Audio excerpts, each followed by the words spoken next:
আসসালামু আলাইকুম। বাংলাদেশ বেতার, গোপালগঞ্জ। খবর পড়ছি শাহনাজ রেজা অ্যানি।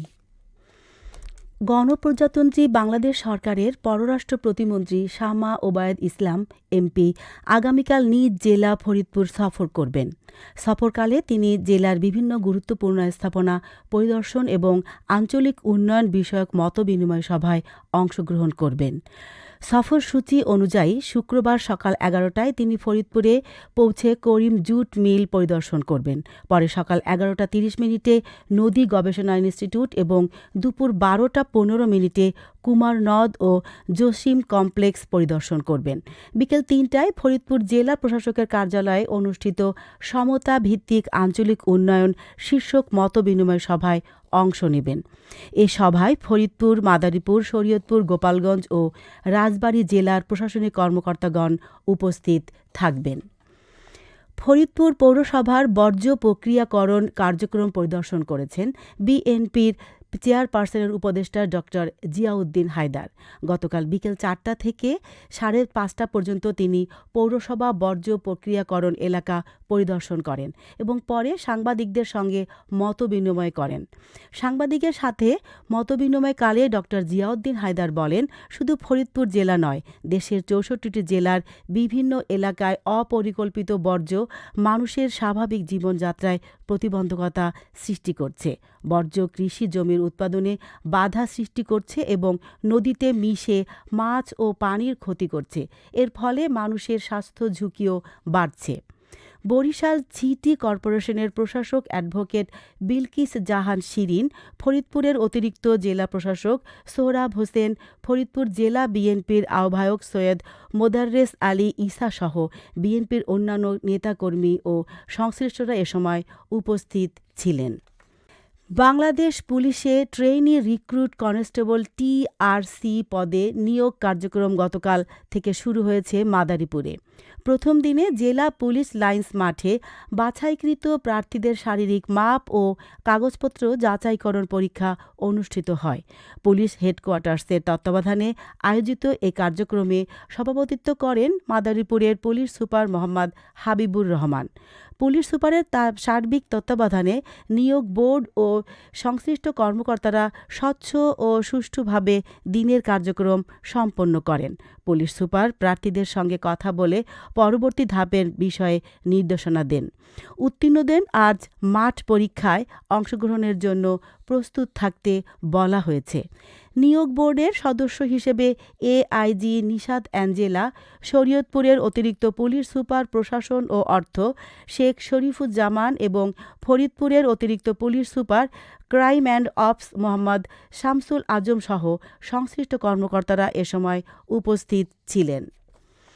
শিশু, কিশোর, কিশোরী ও নারী উন্নয়নে সচেতনতা বৃদ্ধির লক্ষ্যে মাদারীপুরের রাজৈরে জেলা তথ্য অফিসের উদ্যোগে গতকাল সঙ্গীতানুষ্ঠান অনুষ্ঠিত হয়েছে।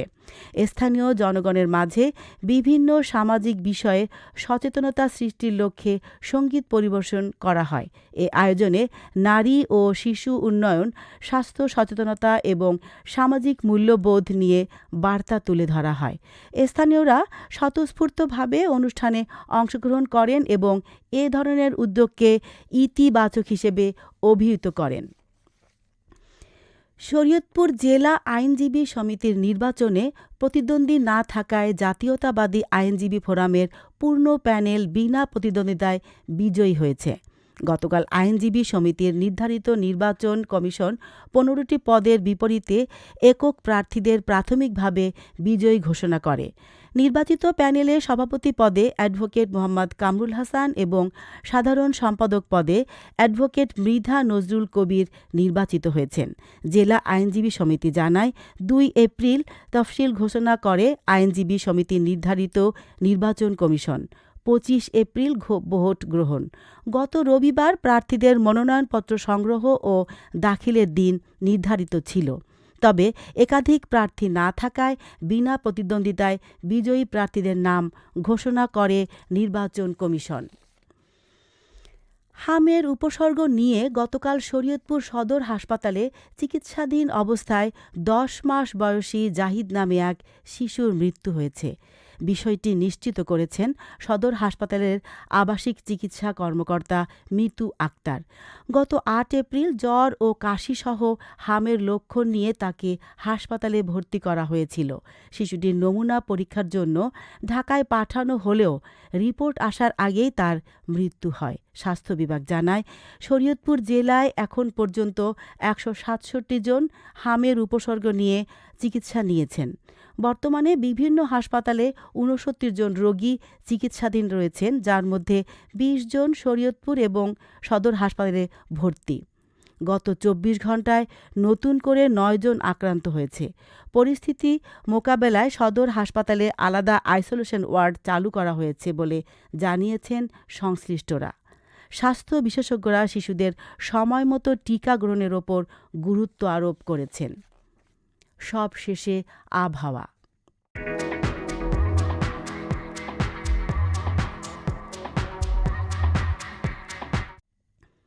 আজ বেলা ১টা পর্যন্ত দেশের অভ্যন্তরীণ নদী বন্দর সমূহের জন্য আবহাওয়ার পূর্বাভাসে বলা হয়েছে, রংপুর, ময়মনসিংহ, কুমিল্লা ও সিলেট অঞ্চলসমূহের ওপর দিয়ে পশ্চিম অথবা উত্তর পশ্চিম দিক থেকে ঘণ্টায় ৬০ থেকে ৮০ কিলোমিটার বেগে অস্থায়ীভাবে ঝোড়ো হাওয়াসহ বৃষ্টি অথবা বজ্রবৃষ্টি হতে পারে।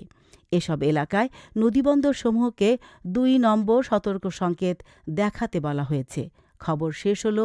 আমাদের পরবর্তী খবর প্রচারিত হবে আগামীকাল সকাল ৮টা ৩০ মিনিটে বাংলায়।